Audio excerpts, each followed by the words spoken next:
Mm. Hello, good morning, everyone. Thank you for joining today. We are waiting for a couple of minutes to let the people in. So just relax yourself in your chair, in the place you are looking at this webinar. And yeah, in very few minutes, I will launch the meeting, the webinar. Good morning, everyone. Yeah.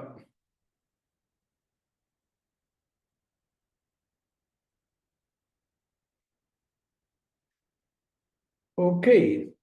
Okay, so I think we're ready because we already have 46 participants.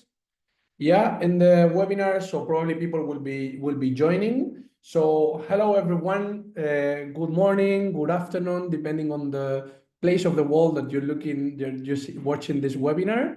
First of all, thank you very much for your time. Thank you. We are all very busy, and it is really nice to see commitment from people joining these kind of initiatives in which we can share. We can create community, create networking around very important topics, no, that are education, TVET, and the green transition. So good morning, everyone. My name is Sergio Lagarde. I am Spanish. I work for Mundus. We are based in Zaragoza in Spain.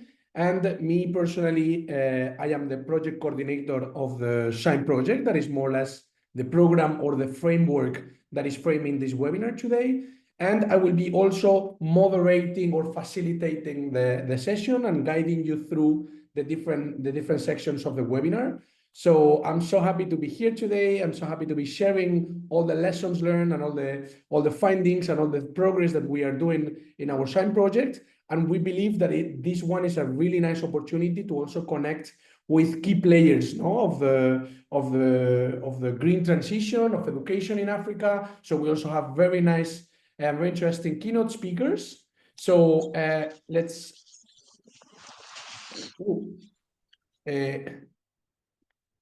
Yeah, okay, sorry, we had a little issue. So let me share my screen so we can officially start the the webinar today. So I will share my presentation and then we are ready to launch it.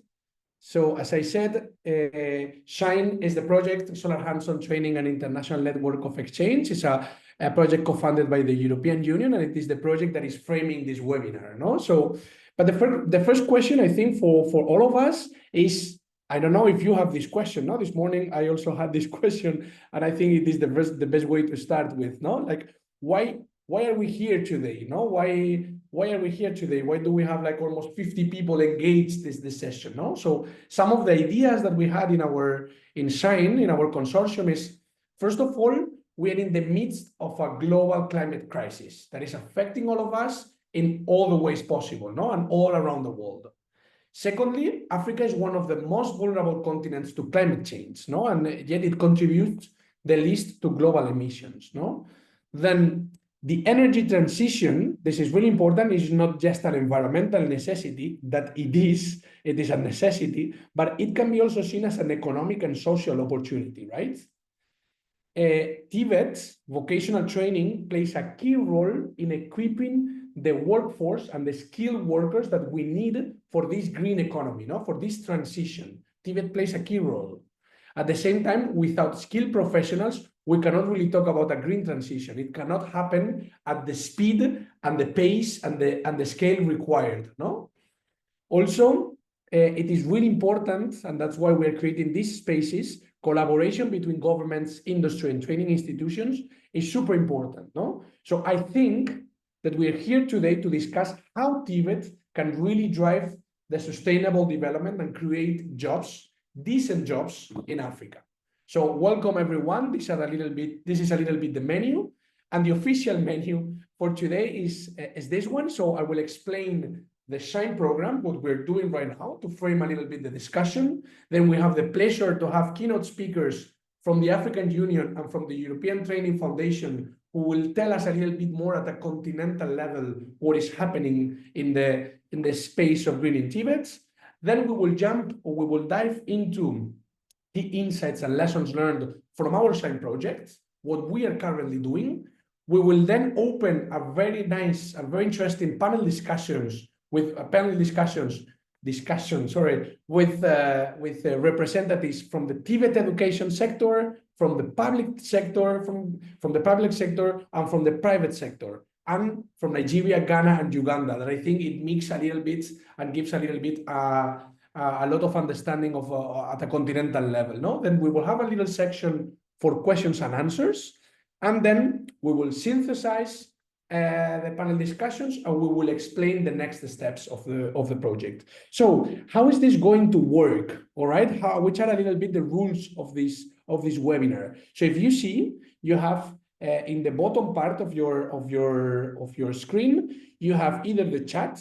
So we are having a chat in which I already see some people engaging. So what you can do there is, please use it and whatever you want. No, let's say we want to create community. So please feel free to share some comments, to share some ideas, some links, network, whatever it is. We have moderators of our team using the chat. So please, and then if you really want to have a question for the speakers or a question for the panelists, there is another button that says questions and answers. So please use that button to really have questions for the speakers, and we will make sure that we answer these questions either directly by the speaker in that chat or in the questions and answers section. Okay, so these are the two engagement tools that you have. And yeah, that's it. Let's go to the agenda. Let's go to start to kick it off. So why Mundus? No, Mundus is the coordinator of this Shine project.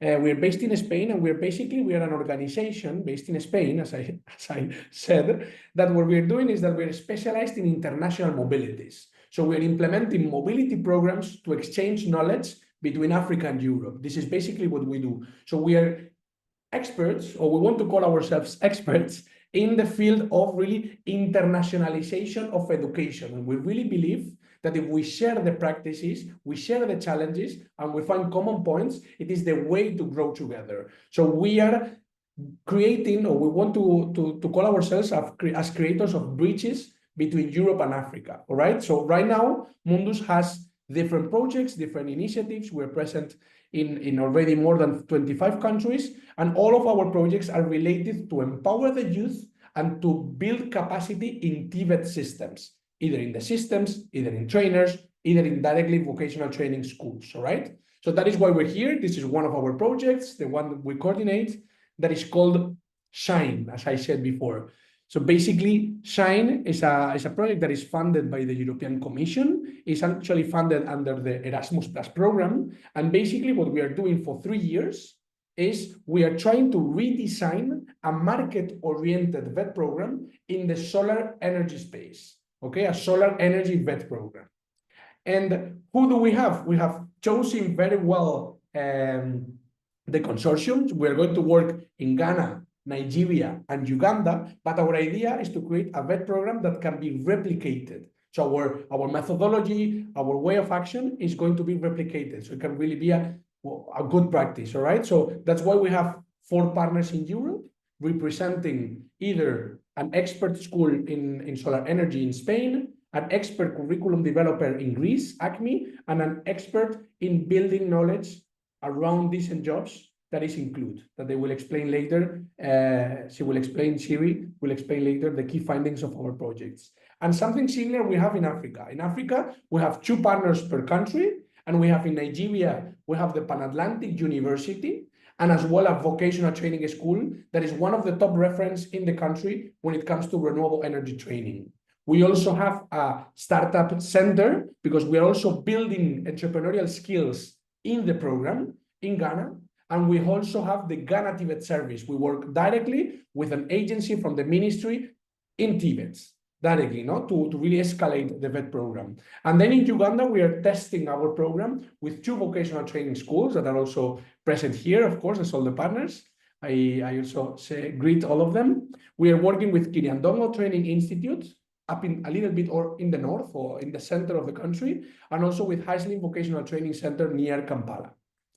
So with this partnership, basically the project is really, we're going to work for 3 years, and we're going to work in a first research phase in really understanding what is currently happening in each country related with renewable energy training, skills acquisition, and what are the companies demanding, to then create a capacity building program for vocational training institutes. So we will build capacity for VET trainers, ad hoc to what we have seen in the research phase, and we will finally all together work in the curricula development. Of course, according to each specific case study that we have created in each country, all together. So very brief, research phase is about the market analysis, but also the training offer. And we will compare and see which is the skills gap, basically. So we're engaging all kinds of stakeholders in this phase. Then with a specific action plan for each vocational training school in each country, we are creating the capacity building that is basically an e-learning platform for the VET trainers, together with a mobility to Spain. And finally, once trainers are capacitated and the context is understood, we are going to develop, because it is not yet happening, we're going to develop curricula and test it in the vocational training schools in our partner countries, piloting in each African school. So this is basically the timeline for you to be aware of where we are at. So basically, we already finished all the stakeholder engagements, all the research, all the case studies, and we have produced really nice outcomes and outputs of this research phase with 3 study visits to each country. We're now moving into the capacity building. We have just developed the platform, and then we will start with the curricula development that we will present the final results in our final meeting in Uganda in 2026, December. All right, so basically, and I just finished the presentation here, these will be the key outputs. Some of them are already created and some of them are yet to be prepared. So we have created already country fact sheets to really understand the current situation of Uganda, Nigeria, and Ghana, and you can access to them in our website. We have then created a specific roadmap for greening TVET in the solar sector to each country, all right? So we are now in the process. We will share actually in a few minutes the lessons learned in our roadmaps, and we have produced a specific insight paper gathering all the case studies of the 3 countries with some next steps and some recommendable actions. Then we will create a specific capacity building program that will be available for all vocational training institutes who want to develop a VET program in solar energy. We will co-create the curriculum, and we will create a specific entrepreneurship toolkit for trainers and students tailored around the solar energy space, that I think is really, really important as well. So I hope this was a little bit or could work as the introduction of the project and the introduction of where we are at. But before diving into all these sections, I think it is really important to understand the bigger picture, right? So right now, let me stop sharing my screen. And let me stop sharing the screen. So right now, I would like to give the floor to Mr. Nicholas Oma. We have the pleasure to have a representative from the African Union here today. So Nicholas Oma is Senior Youth Advisor at the African Union Commission in the Department of Education, Science, Technology and Innovation. And Nicholas, please, what is the role of TVET in all of this, in the green transition in Africa? And please, thank you for joining us today. The floor is yours. Thank you very much, Sergio, for the introduction and for setting the scene. First of all, confirm you can hear me. Yes, we can hear you very well. Thank you once again. Good morning, good afternoon from wherever you are, distinguished guests, esteemed colleagues, participants, TVET enthusiasts from Africa and beyond. It is indeed quite an honor to have been invited to this event, this webinar, as we address the issues of TVET in the green and just transition, particularly for Africa. And as Sergio, you mentioned, with the unprecedented challenges in the continent, talk about demographic transitions, the climate change, the environmental degradation, and the urgent need for sustainable development, it is clear that the future of our continent, and indeed our world, hinges on the ability to adapt, to innovate, and to equip Africa's workforce with the skills needed to thrive in a rapidly changing world. And when we talk about the imperative for green skills, TVET plays a very pivotal role in addressing and advancing green skills for a sustainable future. TVET is not only about just equipping individuals with technical skills, it is about preparing them to be agents of change in their communities and economies. By integrating green skills into TVET curricula, we can empower our young people to drive the transition into a green economy, one that is not only environmentally sustainable, but also socially inclusive and economically viable. When we talk about the African Union, what are these policy imperatives? Africa's development blueprint, Agenda 2063, and particularly the second 10-year implementation plan, highlights the need for heightened attention to climate with transition to green energy and green jobs to accelerate development across the continent. Indeed, solar energy is definitely part of this discourse, and I'm happy that the SHINE project chose solar energy on this. We have recently developed the Continental Technical and Vocational Education and Training Strategy, which we call CTVET strategy, a 10-year strategy running from this year 2025 to 2034.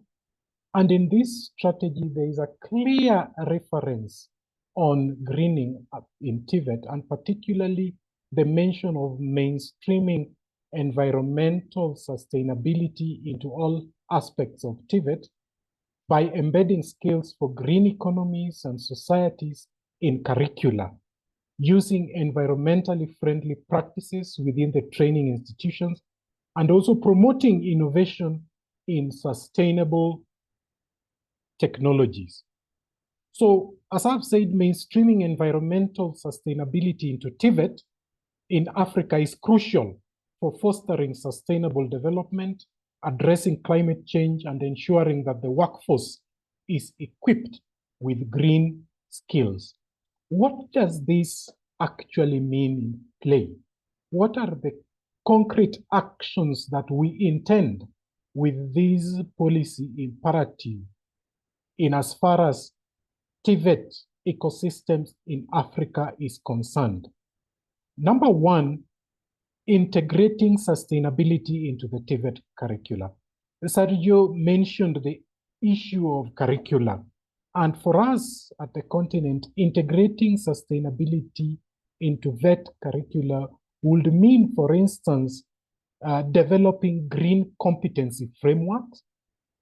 And this will require collaboration with industry experts, environmental organizations, and policymakers to identify the key green skills and competencies that are needed in the various sectors.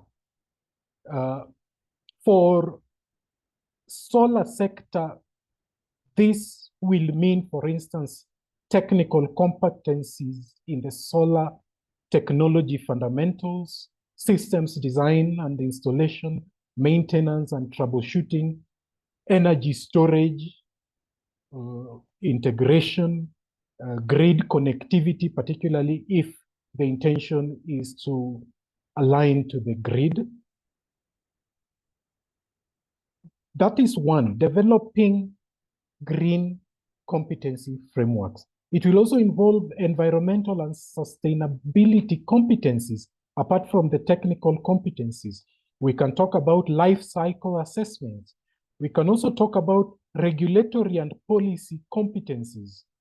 As we impart knowledge in solar and in green transition, what are the compliance and standards that are required as we strive to impart this knowledge? And of course, not forgetting the soft skills that are also fundamentally important. So we talk of developing green competencies. We talk of also updating the curricula. And as I mentioned earlier, it is interesting also to note that this is part of the SHINE project, and also practical training to include hands-on training in solar energy systems, energy efficiency, and sustainable construction practices. The second one is building capacity of TVET instructors. This is also fundamentally important through training programs that provide professional development for TVET instructors on environmental sustainability and green technology. This will also involve partnership with industry, particularly green industries, to offer the exposure necessary and relevant. Then the third area is promoting green infrastructure in TVET institutions. It will be very vital that within these institutions, we have, for instance, eco-friendly campuses where TVET institutions are retrofitted with renewable energy systems, solar panels, and energy efficient lighting, so that the training is practical in nature. Sustainable construction, use of eco-friendly materials and designs for new buildings. This will be fundamental as we engage. Then the fourth area is fostering partnerships with industry and stakeholders. It is encouraging that we are starting with this webinar, which is an avenue for fostering partnerships. Industry collaborations will be key, and also community engagement. The TVET institutions that have been selected are within a community. How will we work with the local communities to address these environmental challenges through TVET projects, clean energy access, sustainable farming, among others? The fifth point I want to talk about is leveraging technology and innovation. Maybe even through the training, we talk about digital learning platforms, use of e-learning tools to deliver sustainability-focused courses and training programs. I believe that it is within the ambit of the SHINE program to have, as we go along, virtual laboratories, developing virtual simulations for students to practice green technologies and solutions, and also innovation hubs, establishing centers within these TVET institutions to foster innovation in green technologies and sustainable practices. When I was preparing for this webinar, I even went ahead to note a few innovations within the solar technology space.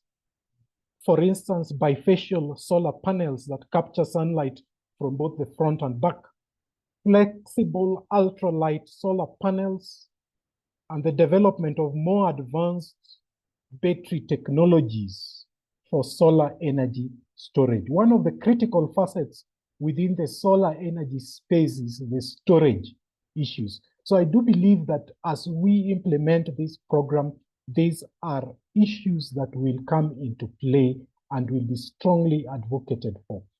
The next is advocating for policy support. And this is where the institutions like the African Union come in strongly.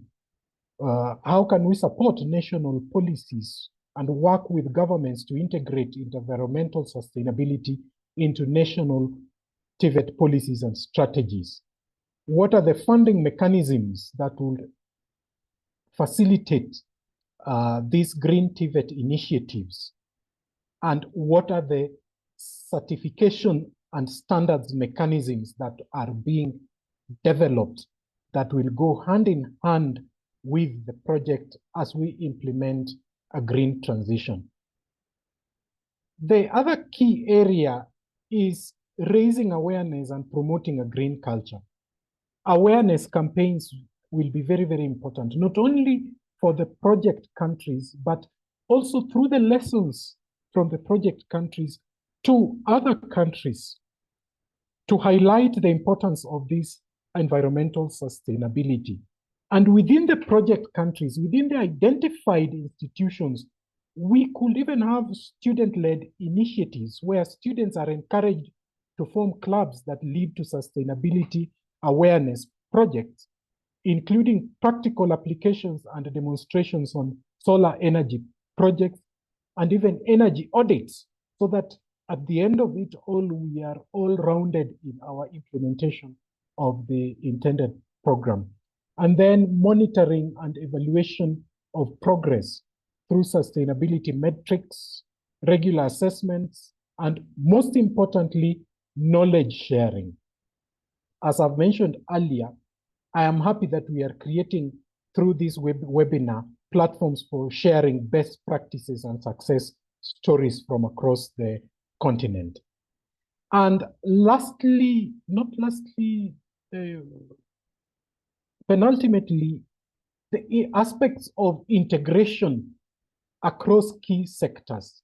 When we talk about renewable energy, and particularly solar, we also need not to forget other relevant sectors and renewable energy sources, wind and hydropower technologies.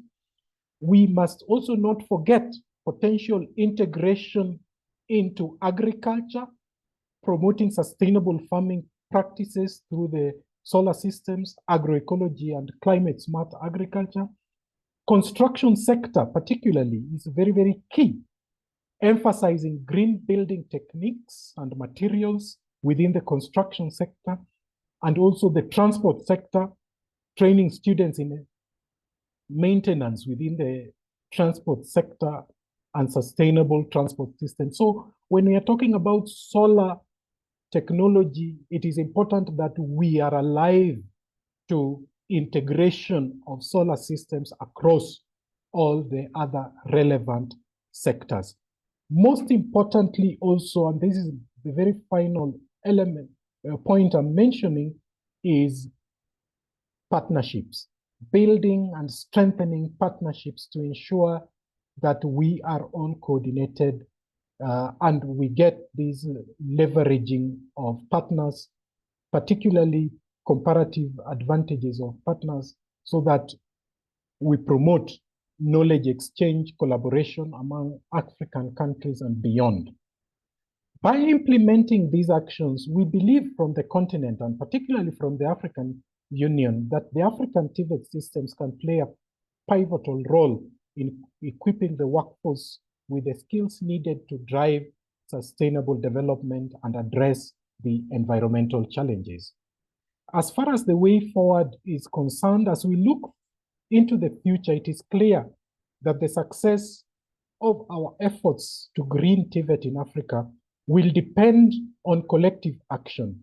Governments, educational institutions, industry leaders, development partners, and civil societies must work together to create an enabling environment for green skills development. We must also recognize that this is not just a technical challenge. It is a moral imperative. By investing in green skills, we are investing in the future of our planet and the well-being of generations to come. We are also unlocking the potential of Africa's youth, who are not only just the leaders of tomorrow, but also the change makers of today.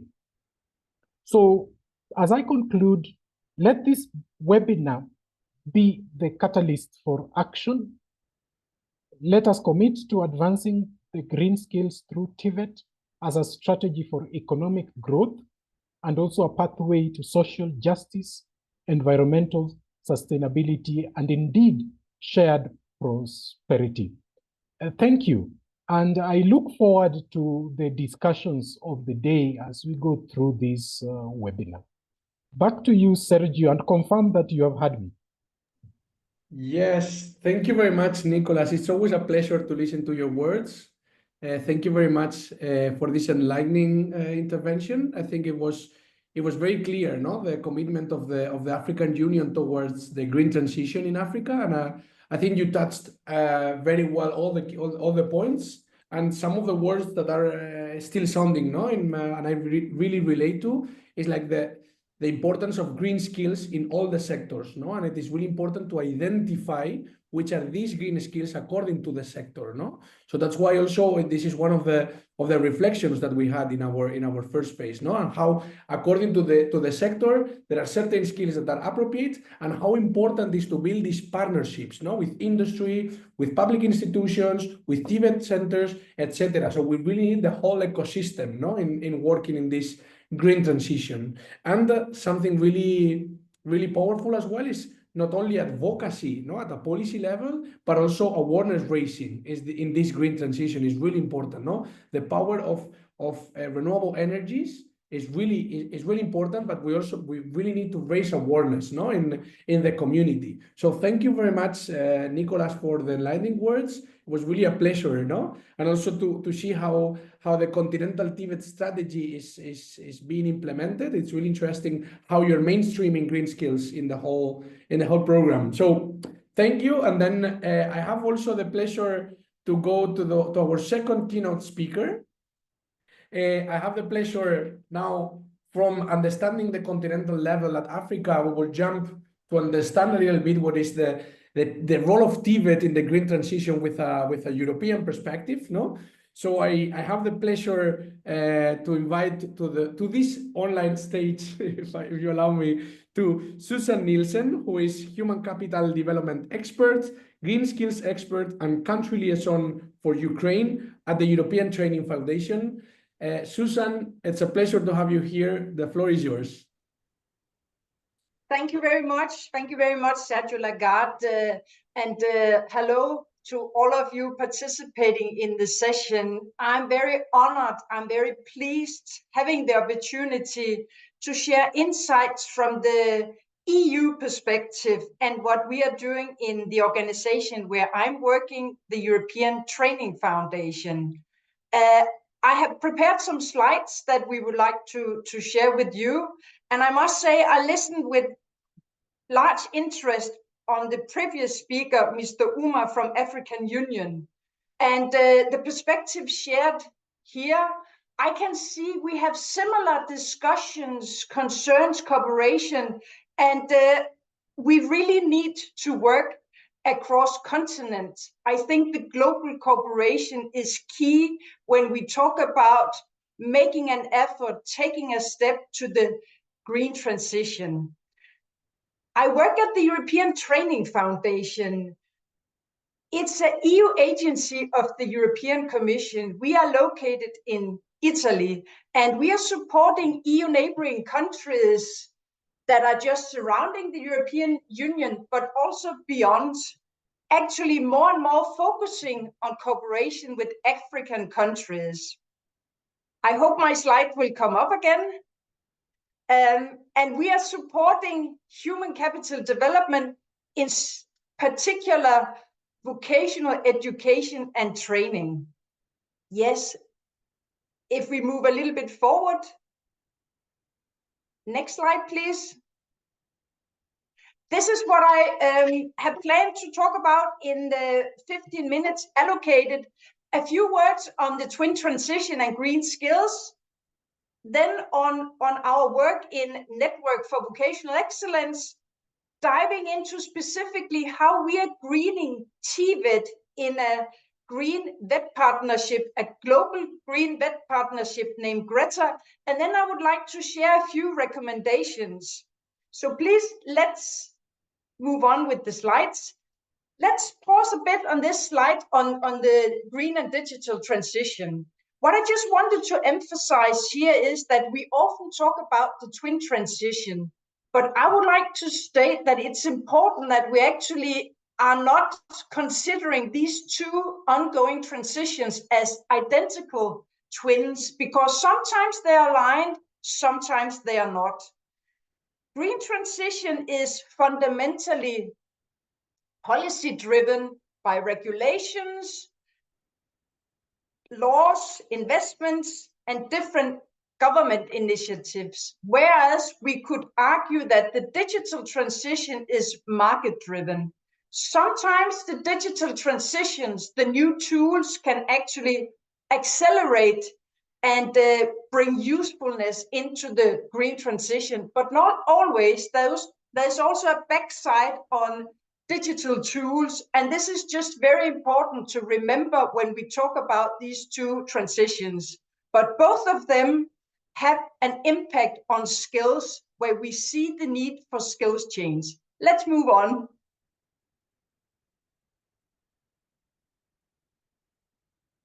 And next slide, please. Yes, I think it aligns a bit also to what we heard in the previous keynote, because the so-called dirty manual jobs, they are disappearing because of the two transitions that I just spoke about. And we see that we need to reskill new jobs, new digital jobs are emerging. But actually at the moment, it's mostly about greening up existing jobs that are becoming more digital or needs to become green. And here I think it's important that when we talk about the green skills for existing and changing jobs, it's not an add-on, but it's actually about integrating a green mindset, a green skill to existing skills. That is very important that this approach is taken, I think, because we have many jobs already, but they need to be greened up. Let's move on.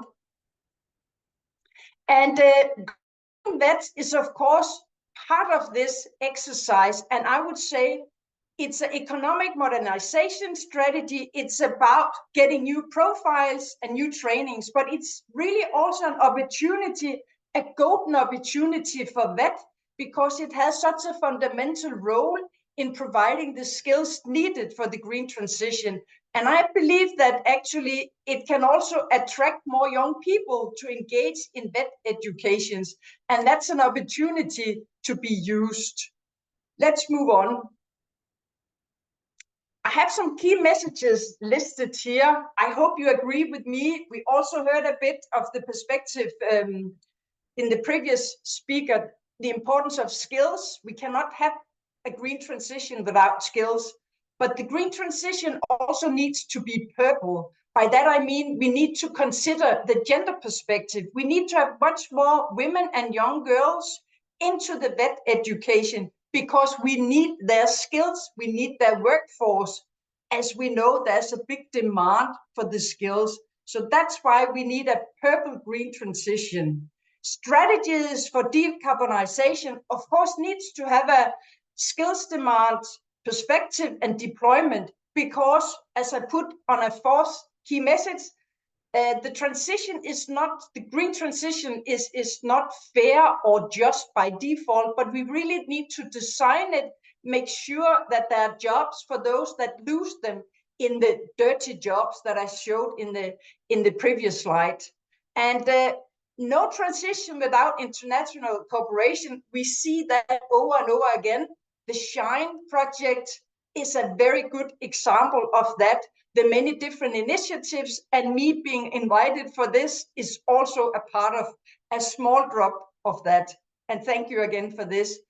And here on the international cooperation, I would just say as a sixth key message, it's important that we start more and more using common languages, skills languages, so we can support also transferability and mobility of skills and workers. And here, the European skills, competency and occupation framework is a good tool to use. Also, the green competency and digital competency frameworks can be useful. I'm sure this is also something you are looking into at the SHINE project.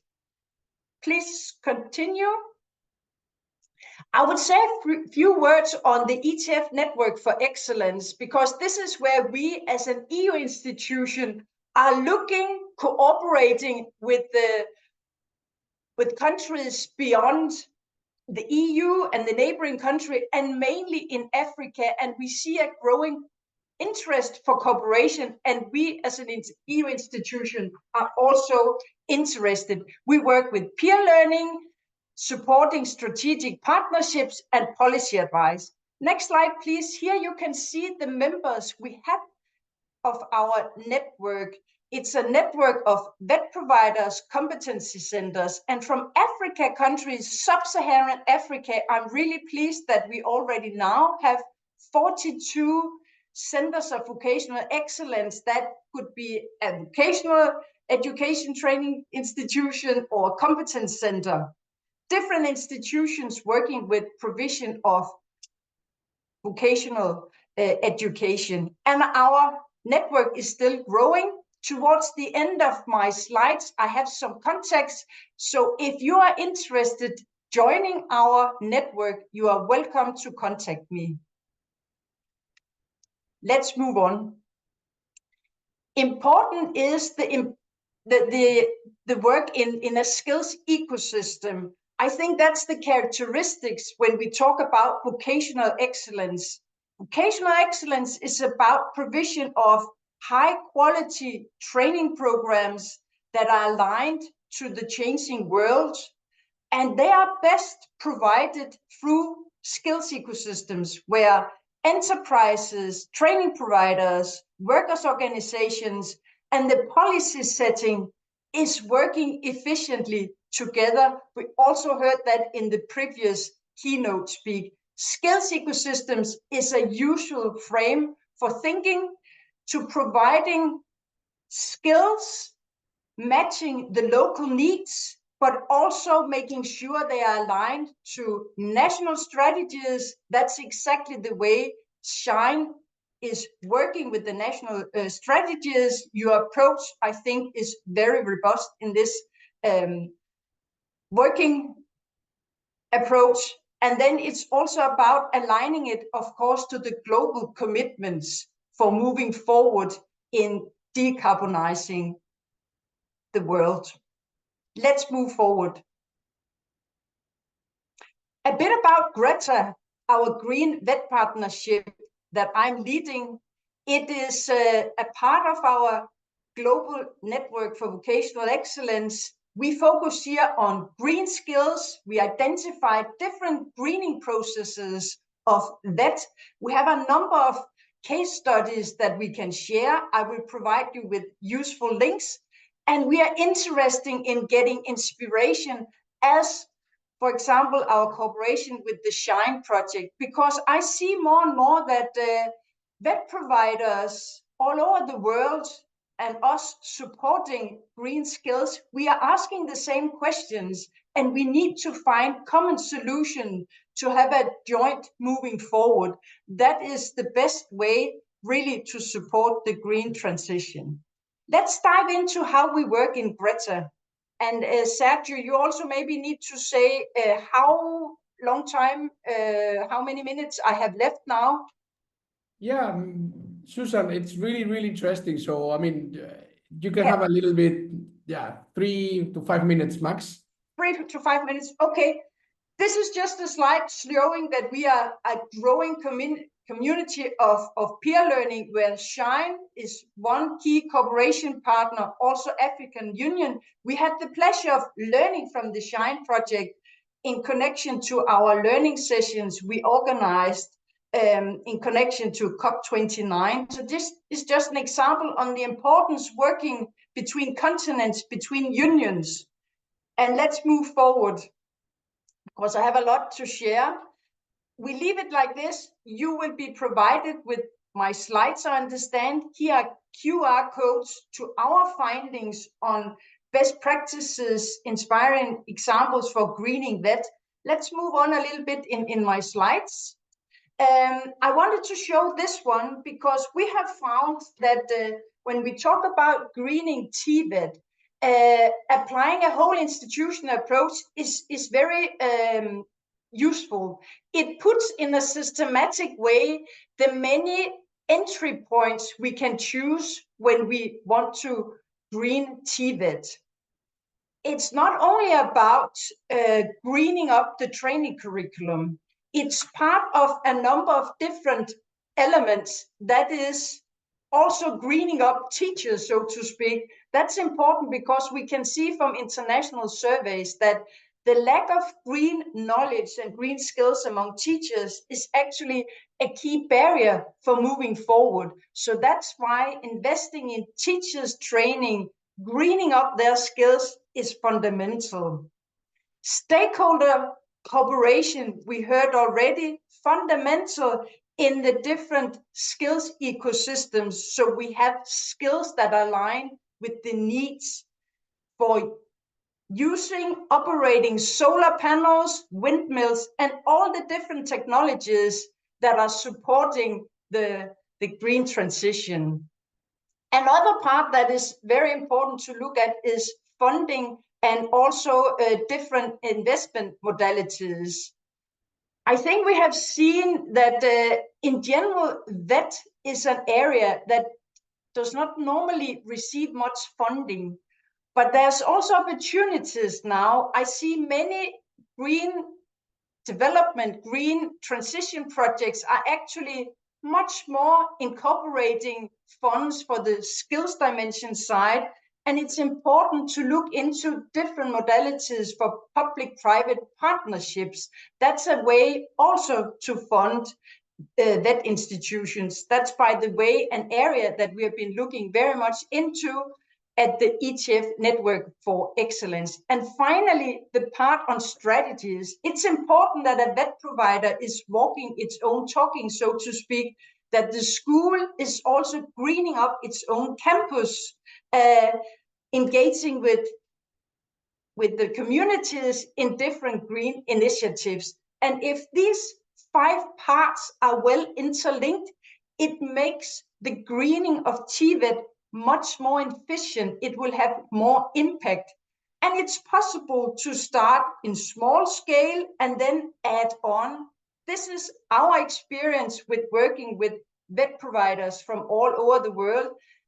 There are different entry points. There's no one model that is the right one, but it's important to have a whole system thinking that there are different parts that needs to be greened up. I think this is very important. And again, in our experience, we have good cases for that we can share afterwards. I continue now my slides. I think we just go through these quickly because I don't have time to go into them. If you just take the next one. This one, I would just like to use a bit of my last time on. This is again the green skills ecosystem.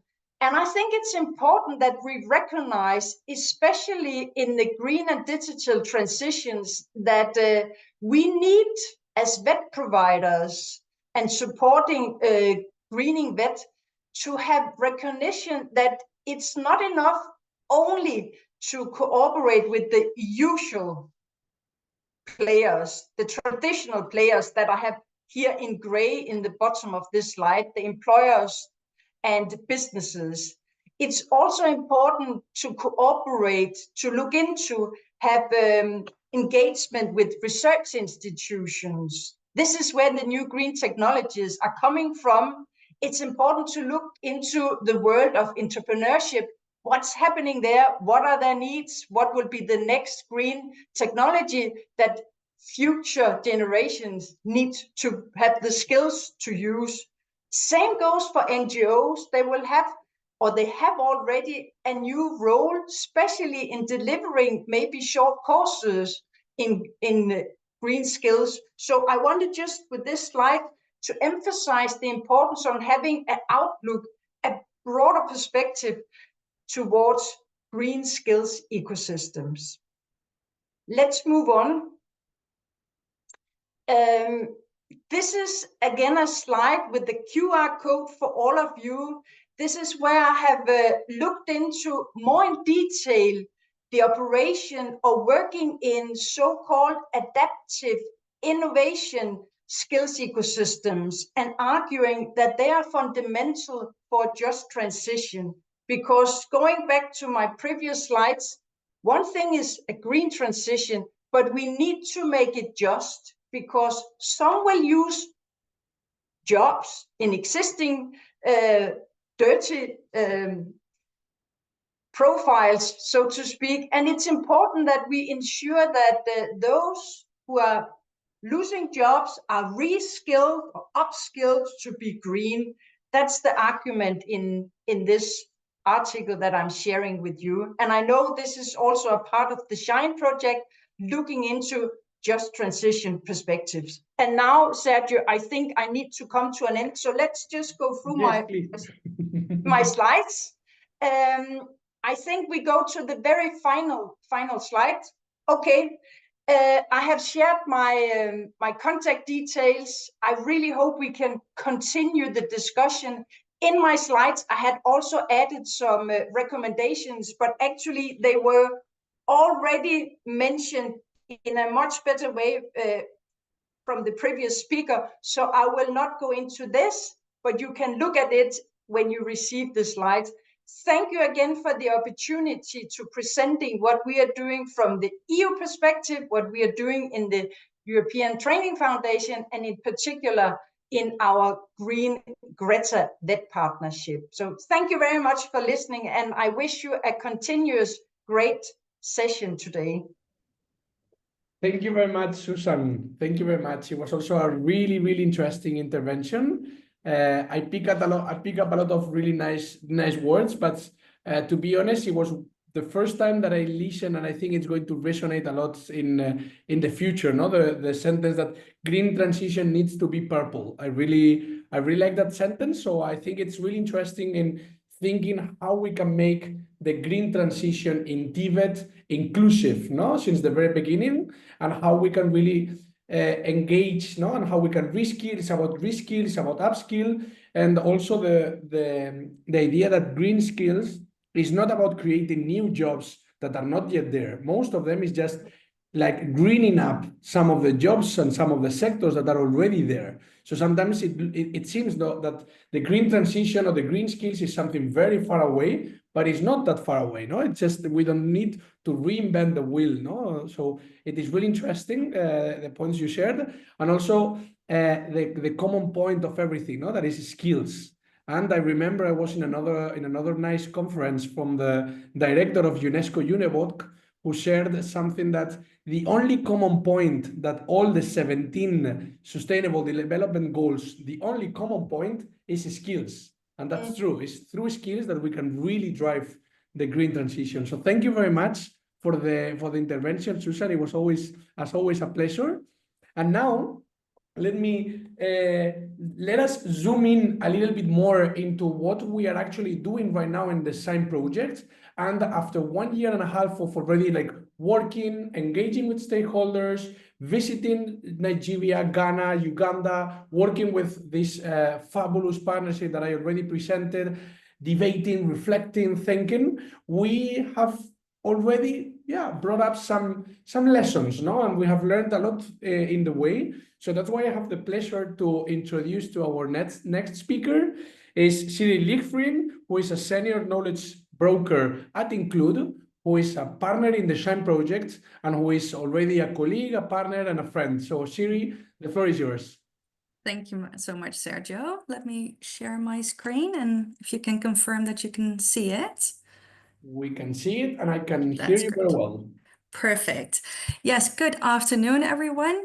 Good morning still for some of us. And thank you, Sergio, for that introduction. And also thank you so much, Nicholas and Susanna, for those great keynote interventions.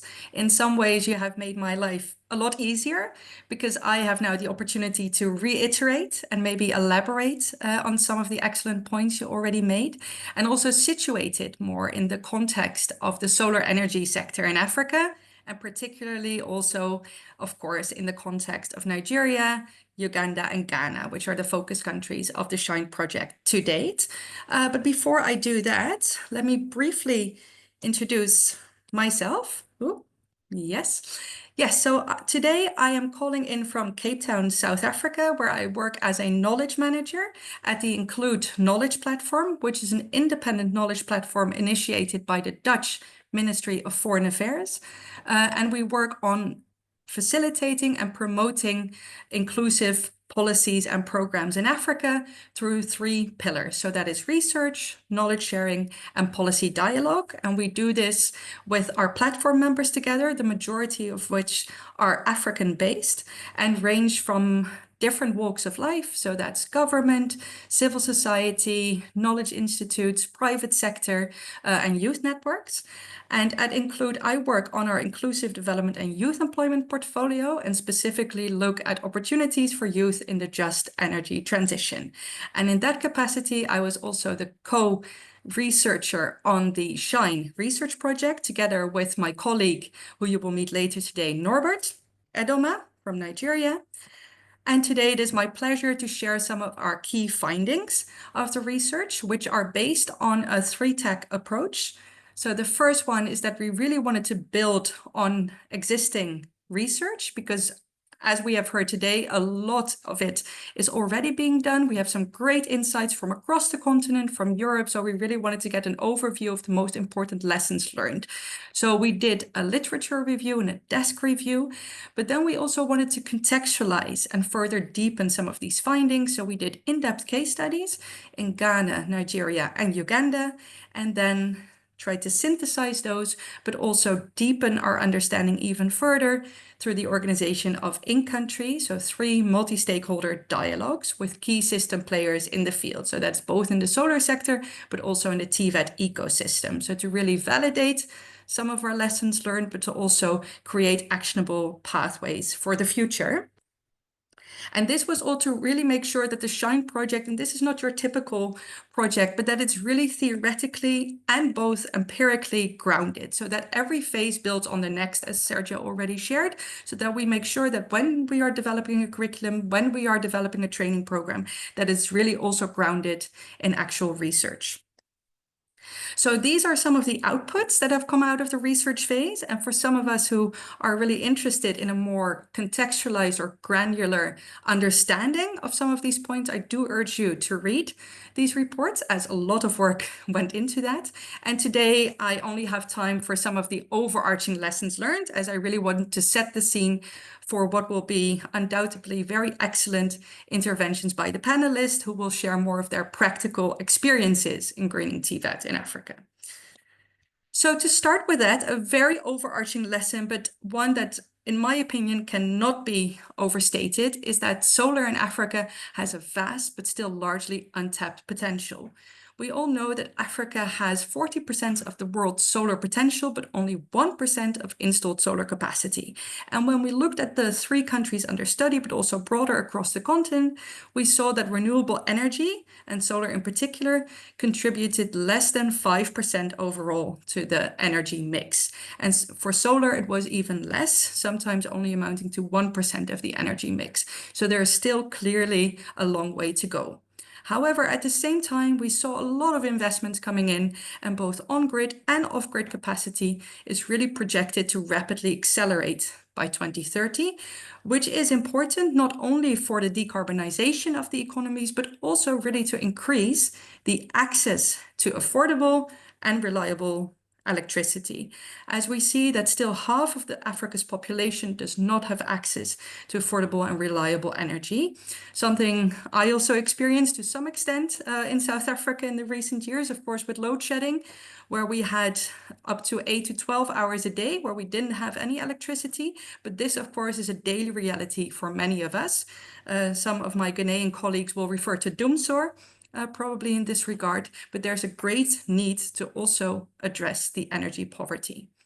And then this all takes place against the backdrop of a large and growing youth workforce in Africa. So Africa is projected to have the largest youth workforce in the world by 2040, surpassing both India and China. And all of these young people are in search for work. So combining this all together, the just energy transition holds great promise in both addressing energy insecurity, but also in creating green jobs for youth. However, there are still some major barriers. And one of them, of course, we are focusing on that today. It's the word of today, I would say, are skills, and the need to address the skills gap that there currently is between the skills that young people have and the skills that are needed for the future of work. And this, of course, is how we come to TVET. And I don't want to dwell on this for too long because I think the keynote speakers have made some excellent points about this already.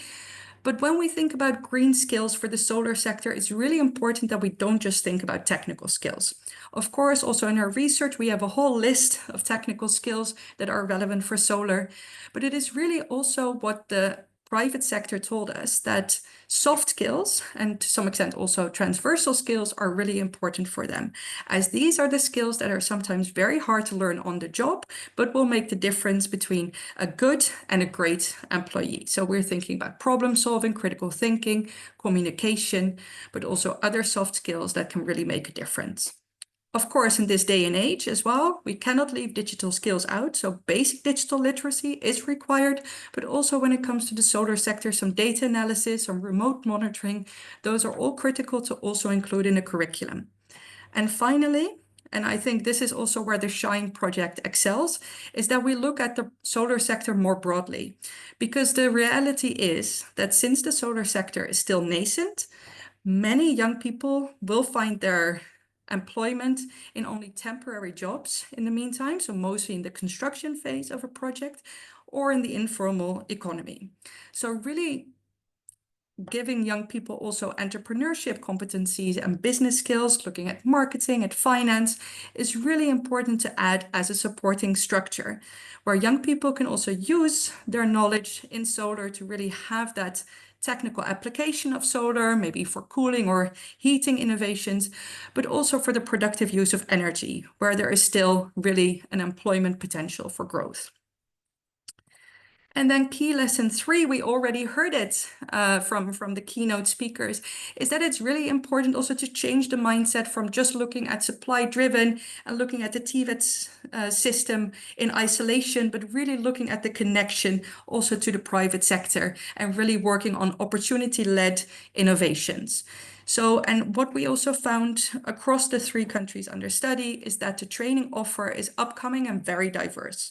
So there's a lot of private, but also publicly available training now, solar curricula, which is great that this is growing, but sometimes the coherence between the different projects and between the different trainings is not there. And this is really why increased coordination, but also collaboration between different institutions is key.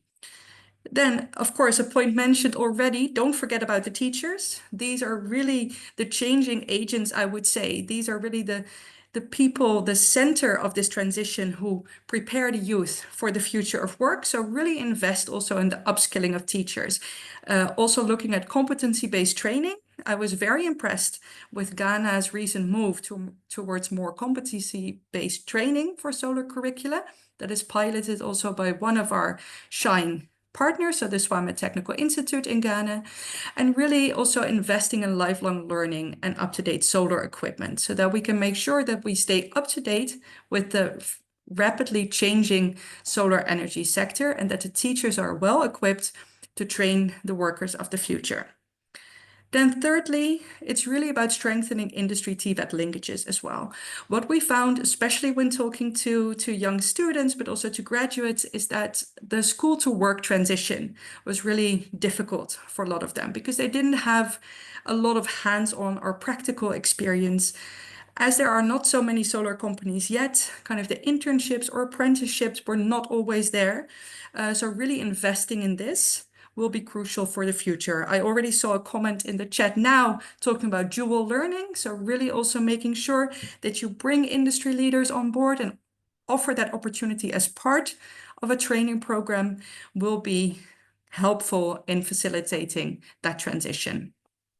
And then fourthly, I think, as we all know, the sector in renewable energy is rapidly changing. So we are not training people for the current labor market. We're actually training people for the future of work. So we also need to be able to anticipate some skills needs that may come up. And therefore we need more strategic foresight, but also skills foresight and forecasting to really identify some of the skills that will become important in the future green economy. And then a point that is not here, but I wanted to reiterate what was said by my colleagues, is really the need for both national and international partnerships to build a TVET ecosystem together. And then finally, building on also what Susanne said, that a green and just transition is not by itself, by the outset, just, but that we should really invest in also designing just transitions. And this is where I really think, also based on the research we have done, there is still a world to win.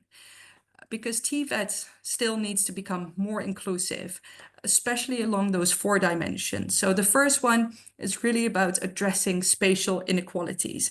As most of the TVET centers are based in urban centers, it is often very difficult for rural students to attend some of these educational institutes. So really outreach, and also what Nicholas said, in really community engagement will be crucial to make sure that we can bridge the rural-urban divide.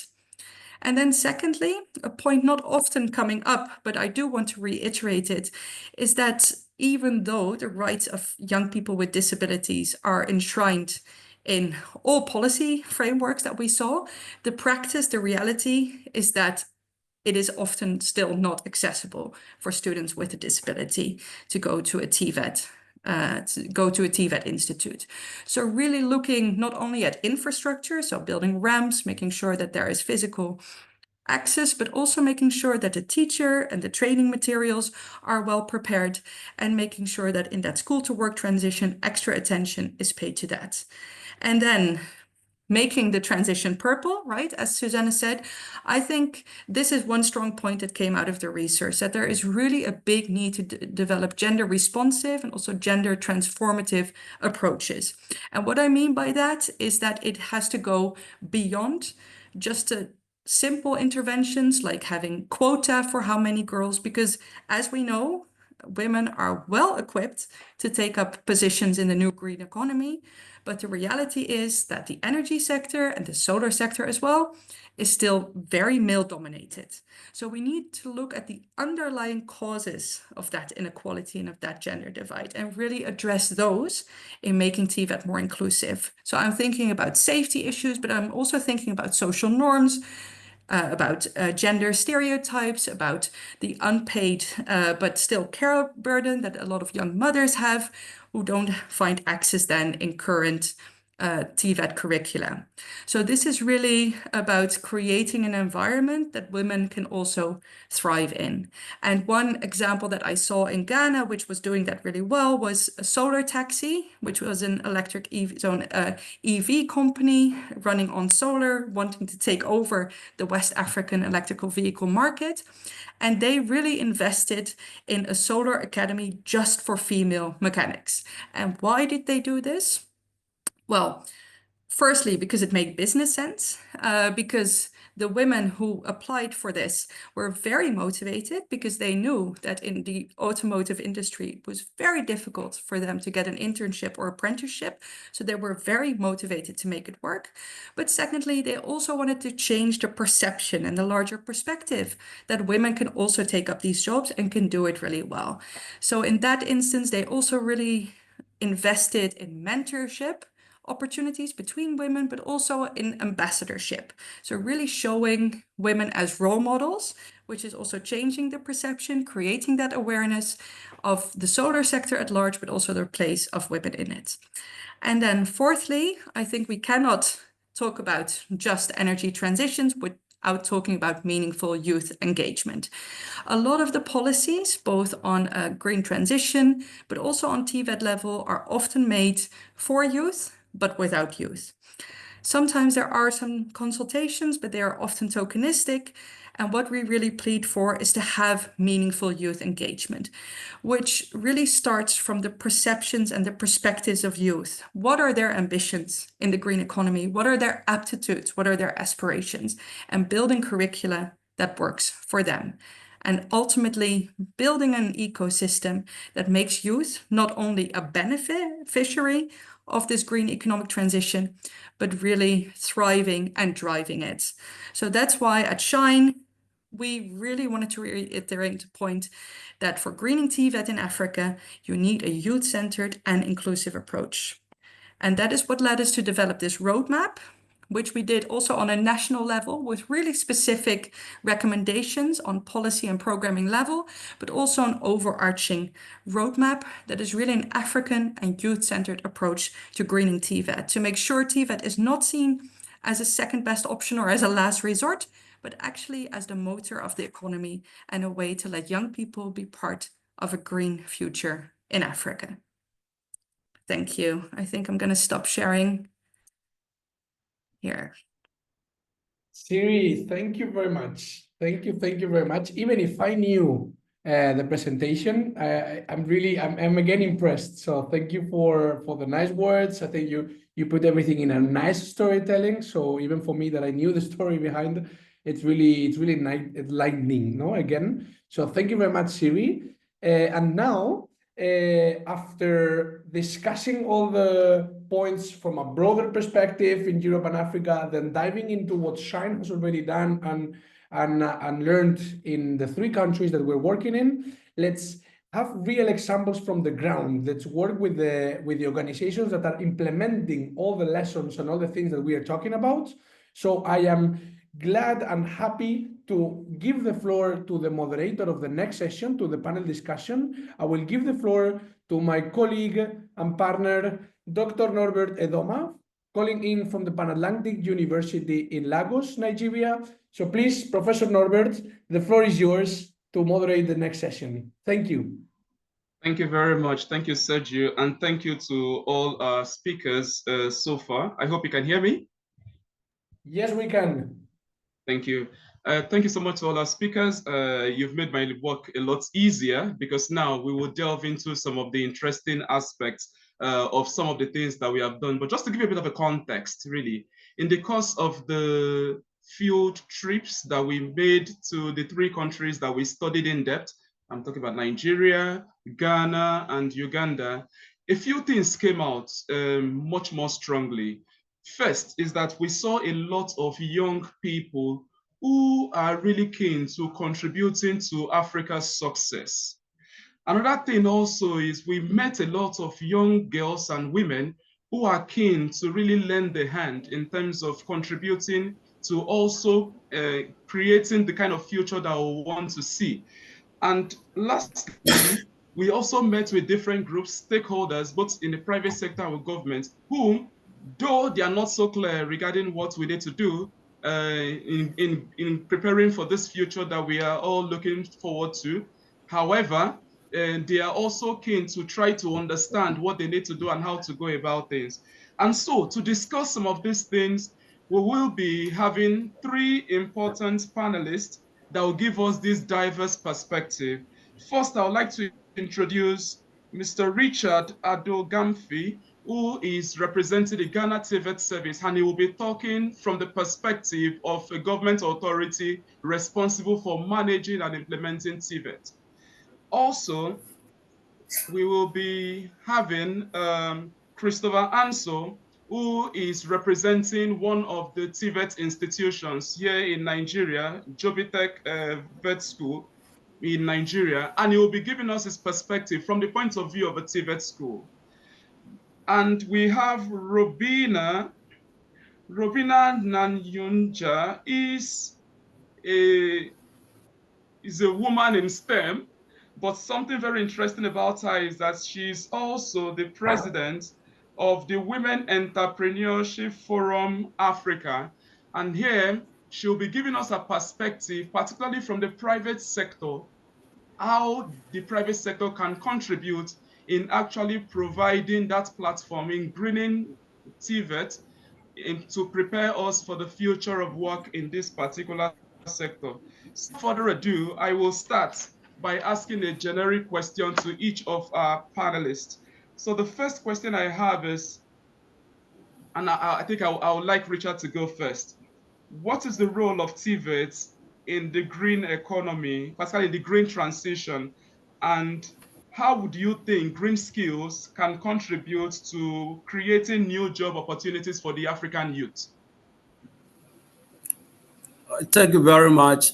Good morning and good afternoon to everyone. I'm Richard Adujemfi. I work for Ghana TVET service as a regional director in Ghana. The service is mandated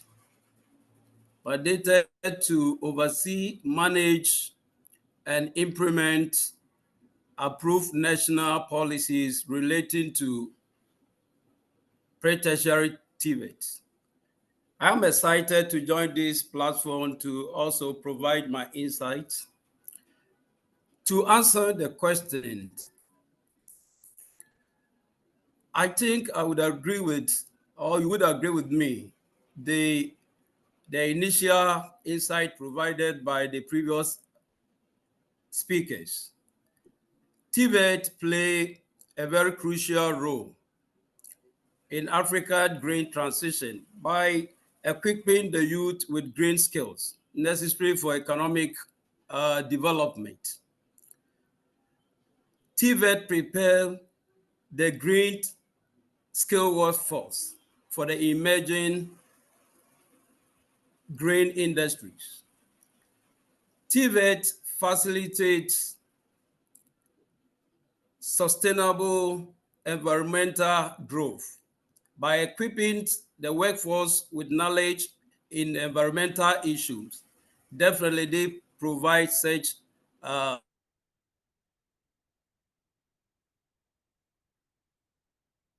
low.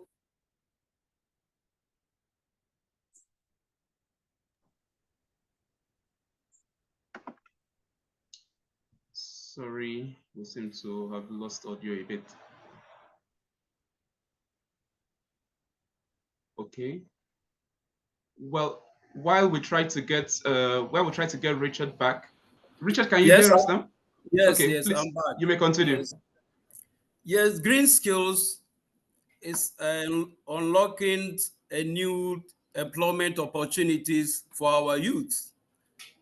If you look at the emerging green industry in Ghana as we speak now, one critical example is the biodigester construction in the construction chain value. The demand for skilled labor in this area is too high, creating a lot of employment opportunities for our learners coming from various TVET institutions. Every household unit in Ghana now want to construct biodigester and also convert the waste into gas for domestic use. So there is a great demand. If you look at the recycling technology, the waste management chain value from the collection of the waste, dumping site, cutting it to the recycling plant, sorting the waste, processing the waste into manure for agricultural purposes and other purposes, has created a lot of employment opportunities for our graduates coming out of our TVET institutions, both at the pre and the tertiary level. And now the demand for solar energy in Ghana is also growing. Silly made mention of doing so in Ghana.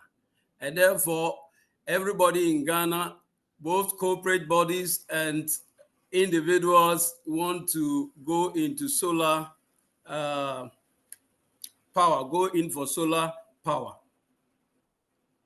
So if you look at the solar industry, from the retailing, installation, and maintenance, there are a lot of opportunities for the youth, created a lot of employment opportunities. So there is a lot happening in there. No, but let me quick to also to add that Ghana is doing very well as we speak now through the collaboration with the Commission for TVET and the industry sector skills body, led by the sector skills body. We are able to introduce, develop about curricula for 8 green programs, talking about solar energy system, technology, solar PV, biodigester at the National Certificate 1 and 2, renewable energy technology at the HND, that is the tertiary. Also, waste management processing technology at National Certificate 1 and 2, environmental sanitation technology, recycling technology, environmental sanitation and waste technology. And we are in process of even develop a dedicated program for girls in the area of recycling. And already we are running, talking about inclusion. As we speak now, we are running specific programs for only for girls that we call it e-skills for girls in the networking, programming, software development. So, and we are also working on dedicated policy that will guide the activities within the transition for TVET institutions. Thank you very much.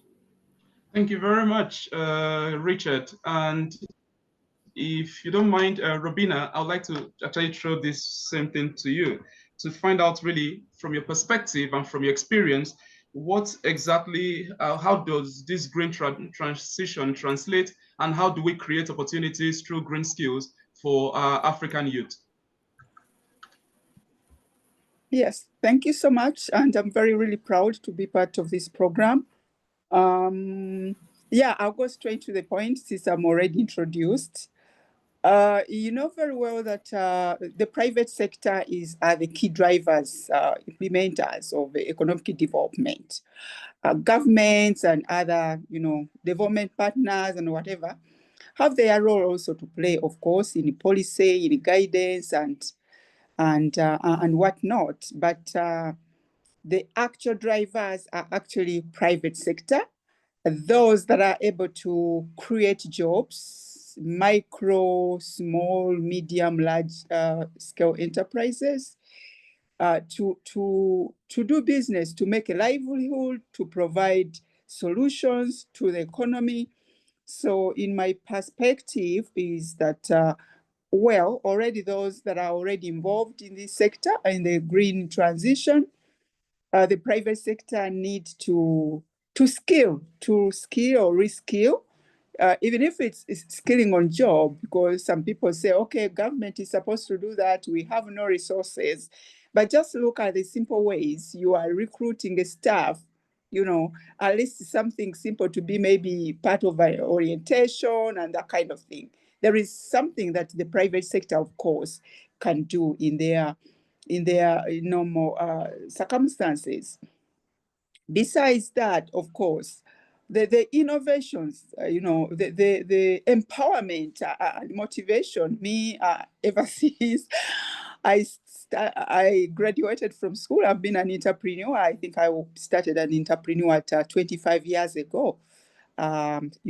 So really, yes, and I've worked basically also in this sector, supporting associations, institutions, and working with governments as well. But I have my base because that is my future. So I see those that if they could be replicated, people demonstrated these opportunities. Personally, I started this.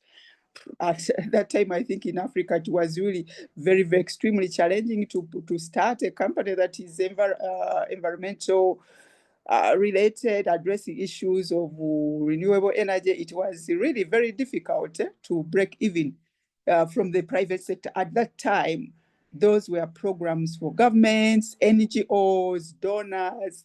But I'm also happy that this trend is really taking a twist, and that, yes, people are starting businesses, people are starting to see the opportunities in it.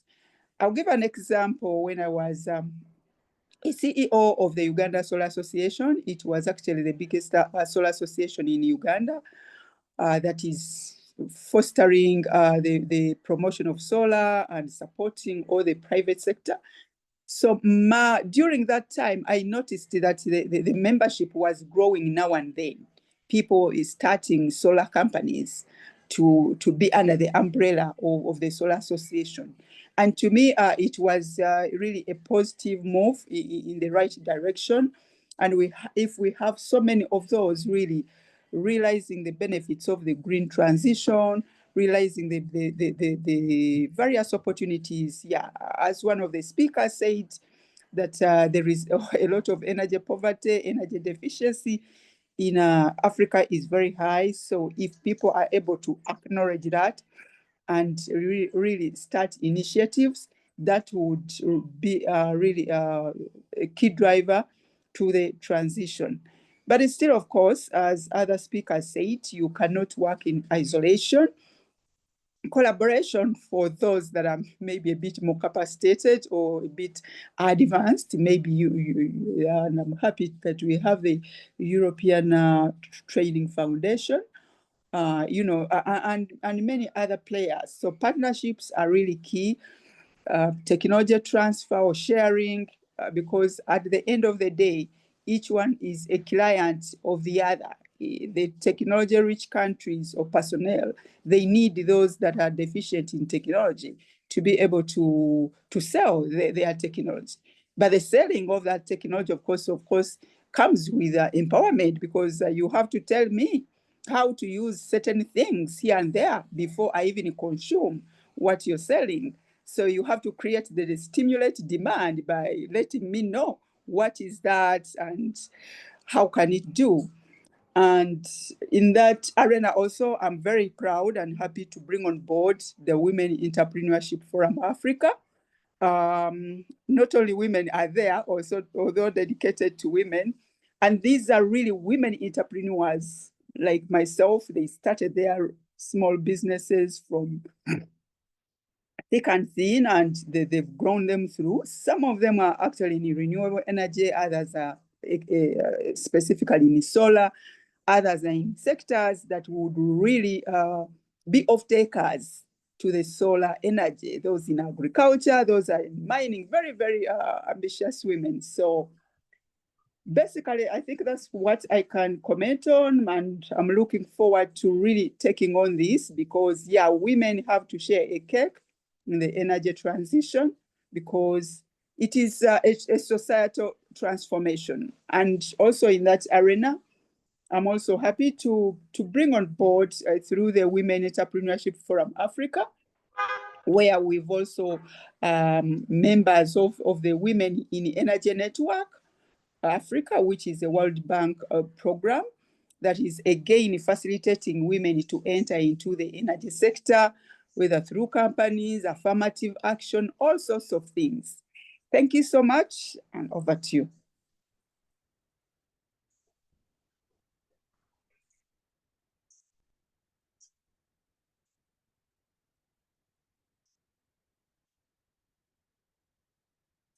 I don't know where my host is, but okay, I will share my contact LinkedIn profile in the chat so that we can connect, or for some of you who are interested.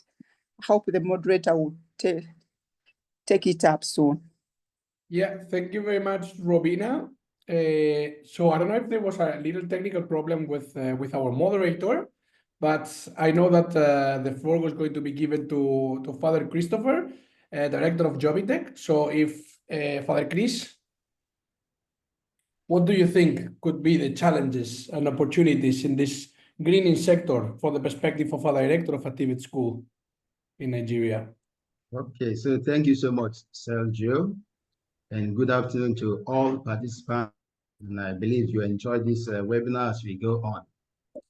It's indeed a pleasure to be here to share with you our own insight and experience with regards to the aspect of TVET Center, and also as we go on to share with us some best practices associated with Jobitech Nigeria as we talk now.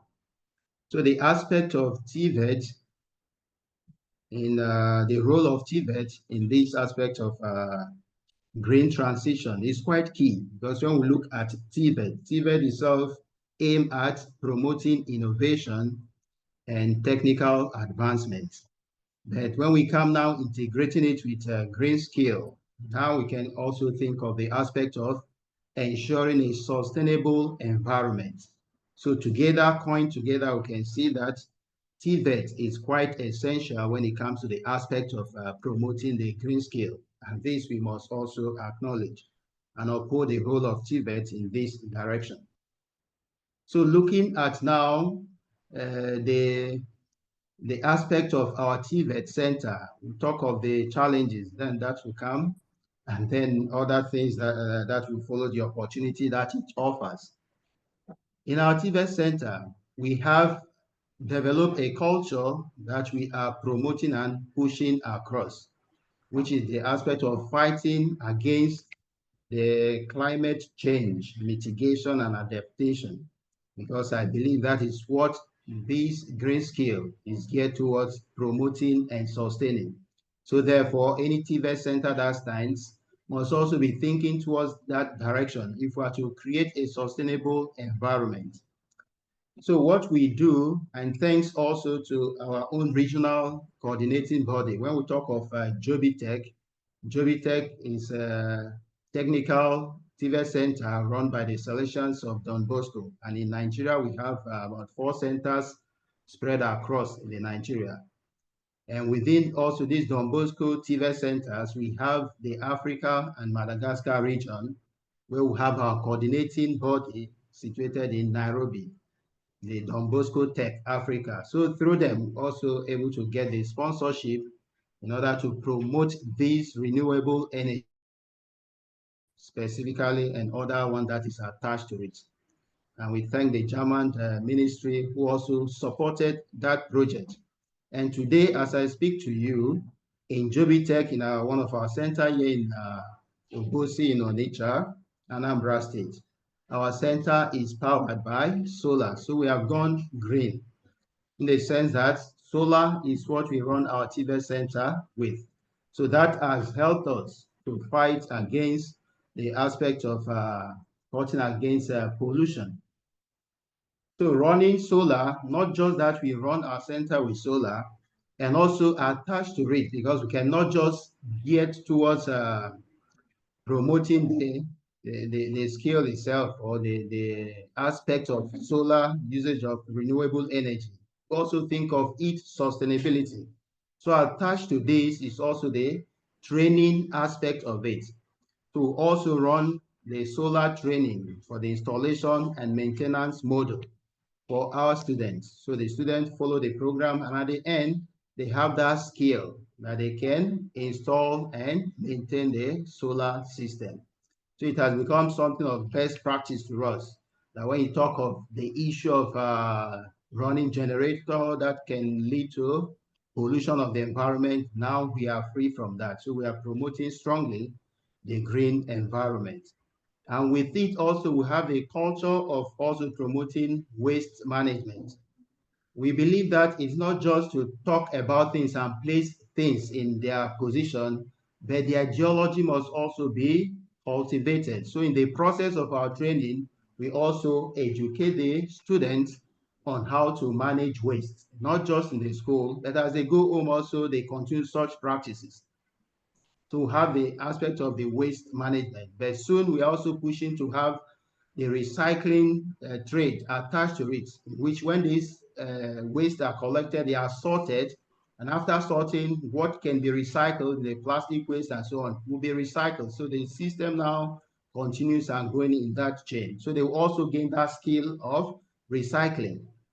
We also talk about the aspect of water management, which was also part of the things we put.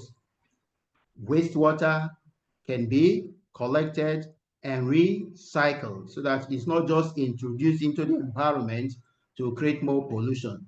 But we have a system where the water is collected, or the wastewater within the TVET center collected and then recycled. Then it's reintroduced into the environment in a more purified way. Then the aspect of biogas also system, we also have that attached to our system. So we promote that. So there are different green skills in which in our center we are promoting.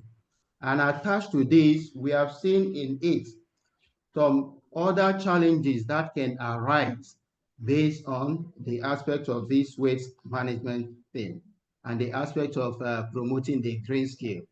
When we talk of the challenges, first of them would be the aspect of which has been talked about in the different presentation made. It's just to reiterate it again, the aspect of the skill gap. The solar we had it installed. We have also our expert from our TVET Center, Don Bosco TVET Center in Ghana, one of our brothers who is expert in that field. So he gave capacity to our instructors. That is to equip them and enhance them to have that competency in following the trade. And I believe to be able to have this, the green scale, yes, we need to enhance the capacity of the instructors, be it in which area we want to. So that is something that is lacking. And then the aspect of lack of awareness creation, it should not also be underlooked. It's an aspect that brings challenge in the aspect of promoting this green scale. And through the presentation, it came up. But what are we doing in our center? So part of the means of creating this awareness, we came up with a group we created. We call them the Green Club Group. So with them, we try to create awareness first in the school with the students already in the system, because not all of them have grown in that mindset to be able to follow the trend with the different skills required, with the different attitude required to promote this green scale. So with the Green Club, we follow also the aspects of the World Environment Day, African Environment Day. We use those days as a key moment where we also have to invite some other schools around us. We bring them on board and also sensitize them on this aspect of green scale and renewable energy. Then strongly attached to this challenge is the aspect of also limited fund. Because when we talk about the aspect of solar, the basic challenge, we have different clients, people who invite us. Please, we need you to come and install solar for us. Yes, when we go for the need assessment, present now the cost implication for them, you see many of them withdrawing off. Why? Because of the strong and the huge cost of installation that is involved. So the cost of installation is quite enormous when it comes to the aspect of solar. And this is why, because many of the appliances used, the tools used in solar, talk of the battery, talk of the panel, talk of the inverter, most of them are imported. So in Nigeria, we don't have specifically where it is manufactured and so on. So if we have something in country where we can have the manufacturing processes for this, we know the cost will have come down. So when it becomes so high like that, we can only have few people who get into it. So it's something that needs to be looked into. How can we now address this to make it viable, to promote indigenous industries that can come up? We can have industry that can say, okay, we focus in solar manufacturing, and they will gain government support that can aid that. So in that way, it will bring down the cost of importation. When I'm to share with you now the cost of clearance we paid to clear the equipment we imported, it was quite enormous. Yeah, it takes the grace that we're able to do that. Now, when you look at those costs like that, it may discourage one to move towards that direction. So this has to be looked into. How do we now encourage indigenous industries to come on board with this aspect? There are many things to share. Maybe it's good to stop here. Interesting. Question that will come up, then we follow from Thank you very much. In fact, I actually kept quiet because I noticed also the main question I wanted to ask you, which are things around the challenges and opportunities for TVET, particularly for TVET schools, particularly in promoting the green economy. You really touched on quite a good number of those things. I would like to go to Richard now, if he's available. Richard, just one last question on our own end. It is, what can African governments do? Richard, if you can hear, what do you think African governments can do, particularly through TVET authorities, to help promote TVET at country level? Thank you very much. To accelerate green transition in Africa, there are a number of issues that African governments need to put in place. One, we are supposed to have a dedicated funding mechanism for green transition at the various country levels. We need dedicated funding mechanism to fund green curriculum development. We need funding for infrastructure in order to incorporate green transition technologies. We need funding for curriculum training development or capacity development for facilitators, talking about green pedagogy training for our facilitators. And therefore, I will propose that various governments in Africa should set aside a funding mechanism for green transition. That is one. And two, I believe that there is a need for us government to formulate the relevant or coherent policies and regulatory frameworks in order to provide the needed environment or conducive environment for the actors within the green transition.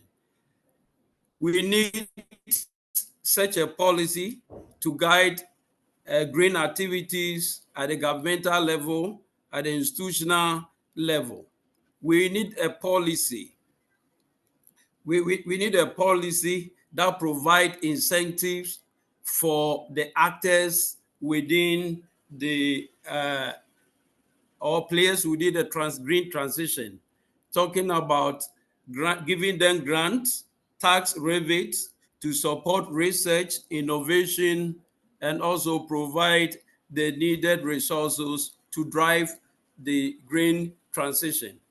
And again, I believe that African government supposed to develop a cooperative business model that provide or create what we call win-win approach among all the actors, talking about the utility companies, the solar investors, customers.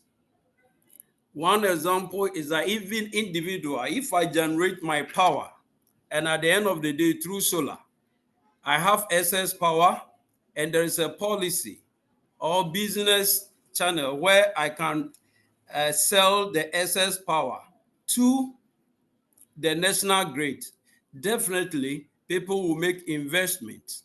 If we look at those who import solar panel, how best can we give them some tax exemptions in order for them to also invest? So African governments supposed to look at this approach.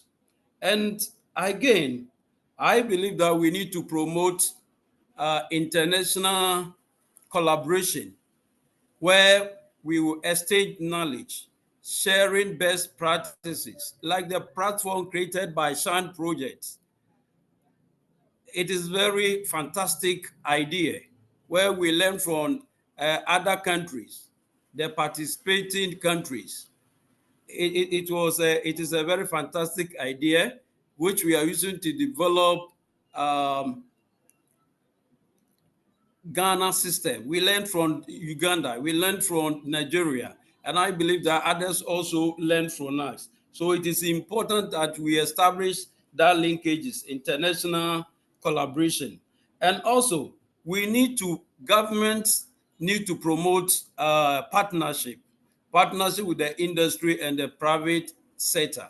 Yes, we have seen that in Ghana. We have TVET institutions have a very strong partnership with industry when it comes to curriculum development. We need to promote that. And the next thing I want to talk about Africa government needs to promote what we call green culture. Green culture where institutions, agencies, individuals, factor green objectives or goal in their planning and feed it into the larger strategic planning, strategic plan of the various institutions. So by so doing, it becomes part and parcel of the various institutions. They budget for it.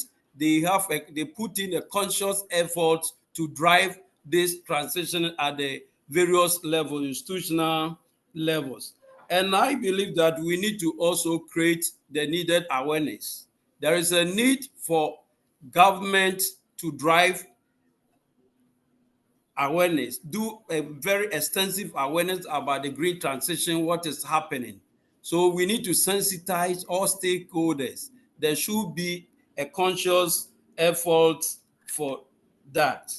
So these are some of the things I believe that if as a continent, if as a country, Ghana, we scale up some of these ideas, we will get there.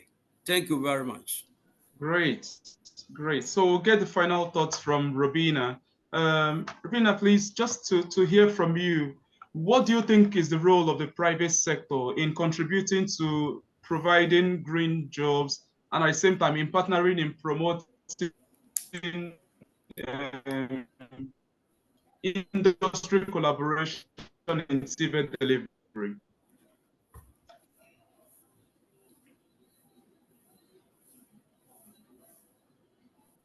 I think you're muted. Okay, so yes, wonderful. So the role of can you hear me?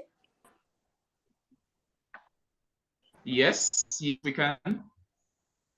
Okay, but I don't see my moderator. So anyway, I can go on. Yes. Yeah, please go on. Please go on. Yes, great. As you know, and I've already said it, the role of the private sector really in this would be a mindset change, first of all, mindset change, because these are people that have started their enterprises out of their own, maybe education, out of their own understanding, and they've walked the talk, They are, I would call them actually the professors. If there is any university professor here, would really forgive me. These are people that are tested. They're practically things. They can inspire the youth that you can do, start something your own. Another thing, of course, being that they are job creators, they are employers. Governments cannot employ everywhere. They cannot employ everyone in the country. So they provide employment. And if these employments are into the green sector, then that would be fabulous. Yeah, but also the private sector should also trade with each other, work with each other. Someone has talked about Africa being united. When we talk about collaboration, most people think collaboration has to come from Europe to Africa, Asia to Africa, United States to Africa. But also Africa to Africa, we are a huge continent and we need collaboration. And for me, that is the motivation why I started the Women Entrepreneurship Forum Africa, because we are working together. Cameroon is there, the other countries, Eswatini is there, So we have actually created an African Union of ourselves from the private sector point of view, so that services and goods are, cut across the continent. There is no way to go to China when you can get things from Tunisia, when you can get things from Uganda. Of course, again, all this has been said, the comprehensive awareness, but also demonstration. Awareness without demonstration might not do much.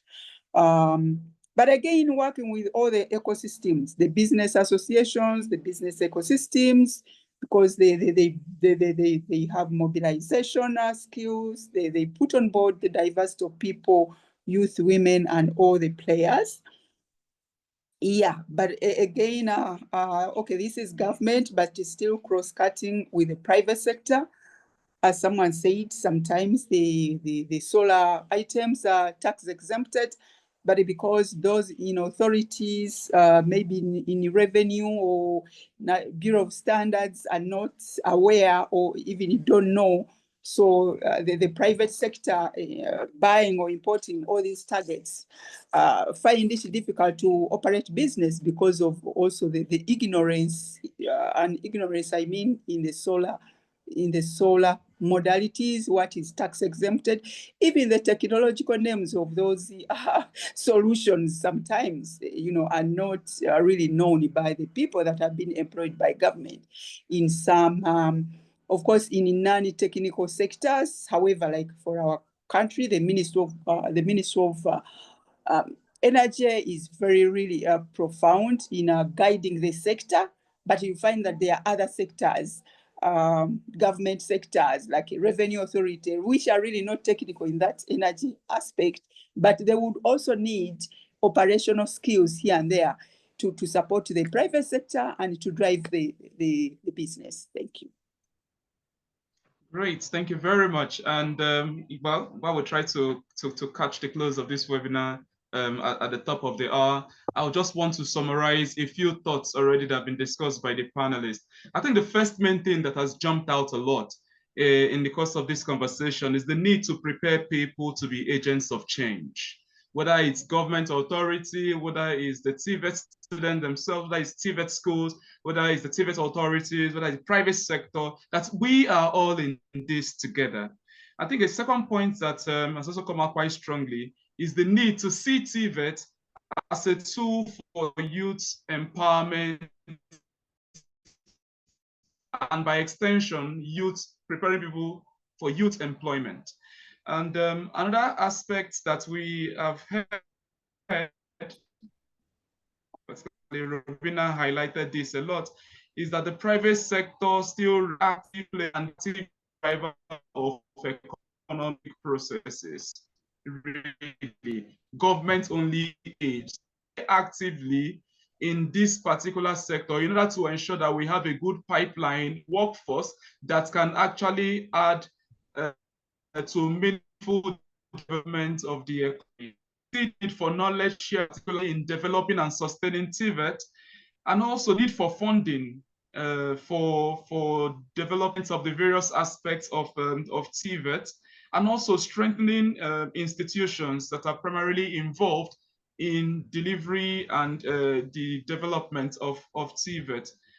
And also the need for industry partnership. Again, I saw also in the chat box where people are talking about the need for this dual system where industry players also play a key role in the development of talents for these future opportunities that we see. I really like to thank you once again, Chris, Richard, and Robina for this session. And indeed, this is just the beginning of a much bigger and greater collaboration. And I'm sure our audience, our participants, will have actually gotten one or two things from this conversation. I'll now hand over to Sergio, who will now give the concluding remark for this webinar. Thank you very much. Thank you. Thank you very much. Thank you very much, Norbert, for moderating the session. Thank you very much to the panelists for your inputs. It was really interesting. I am sorry we are running out a bit of time because we promised to be finishing in 5 minutes. So what we're going to do is that since, and I think this is fair for everyone because I see there are several questions very interesting in the chat and also in the Q&A. So what we are going to do is that we are going to take all the questions. We are going to prepare, because some of the questions are related to how to collaborate with us, how to also get the slides, the resources, etc. So if you agree, if not as well, no, what we are going to do is that we are going to prepare a multimedia report of the session, okay, in which we will have a specific section for the questions that you all asked. So we will be providing a detailed answer to all the questions, and we will send, because we have the data of all the participants, we will send this multimedia report to all of you, okay? Then I can also, while finishing and wrapping up a little bit the webinar, I can also give answer to some of the questions that were arose. So one important, oh, you shouldn't be watching this. Yeah, so one of the most important things here, because I saw some of the questions were related to how we can collaborate, how we can engage other stakeholders. So you as stakeholders, how you can be engaged in the SHINE project, in this collaboration. Also, I saw a question from a professor, from a trainer who also would like to take part on these things. So let me tell you what is going to happen specifically in the SHINE project. Basically, we are right now preparing with everything, all the evidence-based research that we have done, all the stakeholder movements, dialogues, and everything that has been shared today. What we are right now in is that we are developing a tailor-made e-learning platform, okay? And this platform is being tested right now. I think I also answered that in the chat. It's being tested by trainers, VET trainers from the solar energy field from Uganda, Ghana, and Nigeria, from our partner vet schools, and they are going while learning, okay, or getting us upskilled. We are testing the platform, and once the platform is ready, we're going to launch it so other vet schools, other vet trainers, other training agencies can collaborate.